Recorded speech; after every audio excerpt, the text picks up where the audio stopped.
Salut. Aujourd'hui, je vais te parler d'un truc intéressant. T'aimes bien les séries? T'aimes bien les relations sociales dans les séries? Parce que je vais justement aborder ce petit sujet-là, ce sujet du quotidien qui est justement les relations sociales, les relations amicales, les relations de couple, les relations sexuelles, ce genre de choses qui font partie du quotidien via justement 2 séries Netflix. Ces 2 séries en question sont donc Atypical et Sex Education. Ce qui est vraiment intéressant avec ces séries, c'est qu'elles explorent un petit peu les mêmes thématiques, c'est-à-dire les relations sociales. Ce sont vraiment 2 séries qui sont axées sur les relations sociales, sur les relations de couple, les relations amicales et les relations sexuelles, surtout dans Sex Education. Et c'est traité d'une façon extrêmement intelligente et vraiment intéressante. Je vais commencer avec la petite dernière, la Sex Education, qui est vraiment bien foutue, parce que c'est une série qui traite vraiment bien son sujet, très intelligemment en fait. C'est-à-dire que on voit un petit peu tout ce qui se passe dans la vie de certains ados. On suit justement des ados plutôt justement intéressants, avec vraiment une personnalité.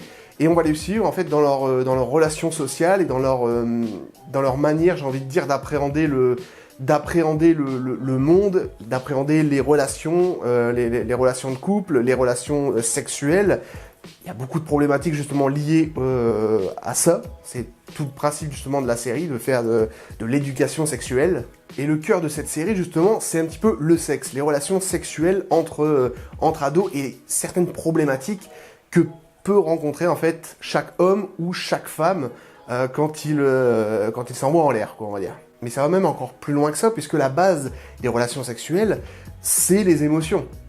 Donc forcément, si t'es pas émotivement, si t'es pas prêt justement à passer à l'acte, ça peut poser justement beaucoup de problématiques qui sont explorées dans chaque épisode. Et ce qui est vraiment bien foutu, c'est que dans chaque épisode, on va avoir une problématique qu'un ado peut rencontrer justement, qu'un homme ou une femme peut rencontrer au cours d'un rapport en fait. Et c'est vraiment intéressant de développer ça comme ça. C'est-à-dire de commencer toujours chaque épisode sur une problématique et d'essayer de résoudre cette problématique au cours de l'épisode. Et c'est un petit peu tout le principe de cette série, c'est qu'on y suit justement Otis Milburn, qui est un ado tout à fait lambda, qui en fait a une mère sexologue et qui a grandi dans cet univers un petit peu sexuel de manière assez précoce, quoi. Et comme il a grandi forcément dans cet univers assez sexualisé, notamment avec ses parents et surtout avec sa mère, qui est très présente, il va développer un petit peu beaucoup de connaissances sur le sujet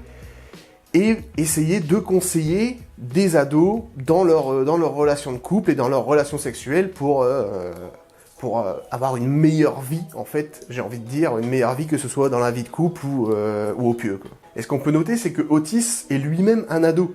Donc c'est vraiment intéressant dans le sens où lui aussi a quelques problèmes à ce niveau-là, et il va devoir justement essayer de les résoudre en fait. Tout en ayant bien sûr sa propre vie, son propre attachement émotionnel pour certaines personnes, notamment sur le personnage de Maeve, qui est le personnage féminin principal, qui est vraiment intéressante parce que c'est un petit peu une fille un petit peu antipathique et j'ai envie de dire rebelle, mais qui reste quand même très intelligente, qui n'a pas eu une vie facile, donc on la comprend un petit peu, donc il y a un vrai attachement émotionnel pour ces personnages-là. Et ça fonctionne très bien, puisqu'on explore justement des thématiques comme l'avortement, l'homosexualité, le fait de s'accepter en tant que tel, si on est, on est gay, on est bi, on est travesti, ce genre de choses-là.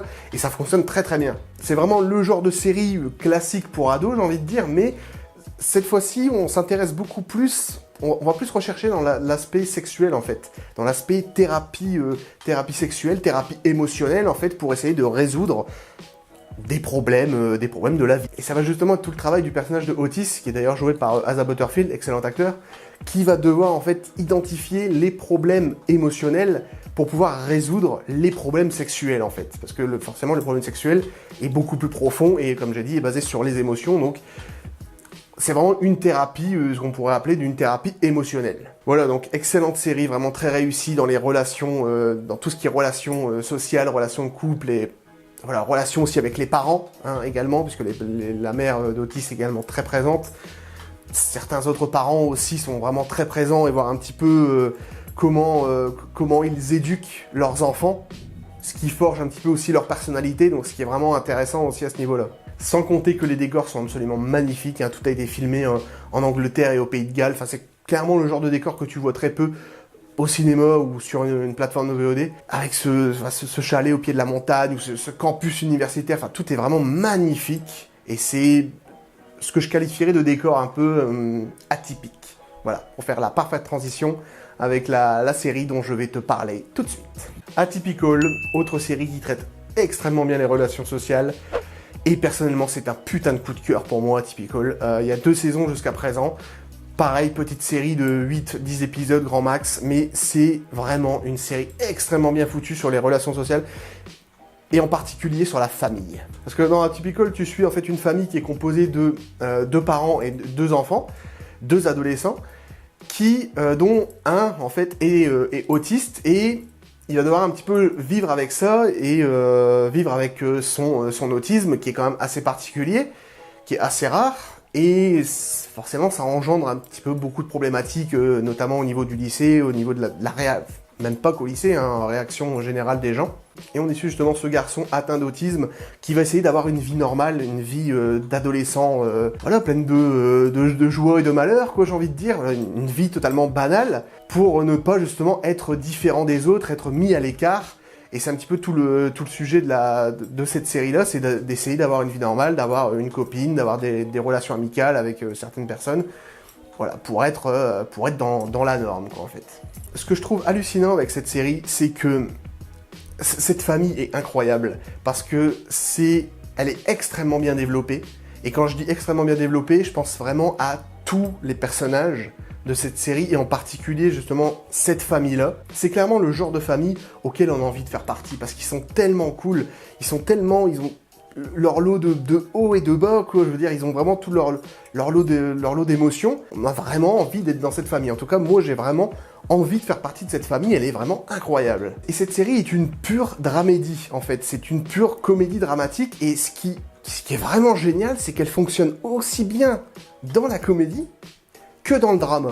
C'est-à-dire que des fois, on va avoir des moments forts, des moments, voilà, très dramatiques, avec des choses vraiment importantes qui se passent, et qui sont assez fortes, et d'autres moments, on va avoir des moments beaucoup plus légers, des instants beaucoup plus légers, et beaucoup plus comiques, beaucoup plus de détente, et qui sont hilarants. Personnellement, c'est hilarant parce que c'est un humour que j'aime beaucoup, c'est-à-dire que c'est pas un humour forcé, c'est pas un humour à la Marvel Studios, par exemple. Marvel Studios, par exemple, fait des films avec un humour extrêmement forcé. Ça, c'est un humour extrêmement fluide. C'est-à-dire qu'il n'y a pas, on se dit pas, le scénariste ne se dit pas, bah tiens, là, je vais écrire un truc marrant parce qu'il faut que ça soit un truc marrant. Non. C'est-à-dire que c'est la situation, en fait, qui rend cette chose-là hilarante, en fait. Et ça, pour moi, c'est un vrai trait d'humour qui est vraiment, vraiment intéressant, que je prône justement, qu'on devrait avoir un peu plus dans beaucoup de films, et notamment dans des gros blockbusters, plutôt que de faire un humour forcé en se disant bah tiens, là on va mettre une blague parce que scénaristiquement voilà, ça plaira un peu aux gens, ça détendra l'atmosphère. Non, là c'est fluide en fait. Les blagues sont fluides, tu t'attends pas à ce que... c'est la situation qui rend cette chose totalement hilarante, et c'est à mourir de rire. Donc il y a vraiment des moments comme ça qui sont hilarants, et très vite ça peut repasser dans le côté drama, sans être un gros drame, hein. C'est pas du tout une série à la sortie de Reason Why, hein. C'est pas voilà, un truc vraiment très dramatique, vraiment très violent, quoi. Non, c'est un drama léger, mais ça reste une dramédie qui fonctionne extrêmement bien, que ce soit dans le côté comédie, que dans le côté drame.